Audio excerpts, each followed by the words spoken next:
Genesis 2 verses from the book of Genesis in the Bible. Thus the heavens and the earth were completed in all their vast array. By the seventh day God had finished the work he had been doing, so on the seventh day he rested from all his work.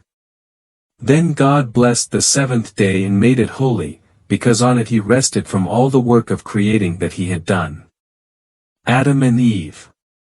This is the account of the heavens and the earth when they were created, when the Lord God made the earth and the heavens. Now no shrub had yet appeared on the earth and no plant had yet sprung up, for the Lord God had not sent rain on the earth and there was no one to work the ground. But streams came up from the earth and watered the whole surface of the ground. Then the Lord God formed a man from the dust of the ground and breathed into his nostrils the breath of life, and the man became a living being. Now the Lord God had planted a garden in the east, in Eden, and there he put the man he had formed. The Lord God made all kinds of trees grow out of the ground, trees that were pleasing to the eye and good for food. In the middle of the garden were the tree of life and the tree of the knowledge of good and evil. A river watering the garden flowed from Eden, from there it was separated into 4 headwaters. The name of the first is the Pishon, it winds through the entire land of Havilah, where there is gold. The gold of that land is good, aromatic resin and onyx are also there.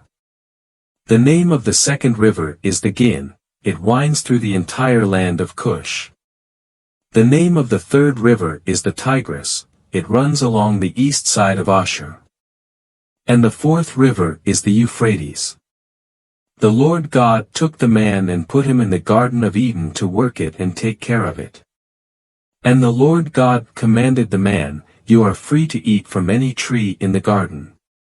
But you must not eat from the tree of the knowledge of good and evil, for when you eat from it you will certainly die."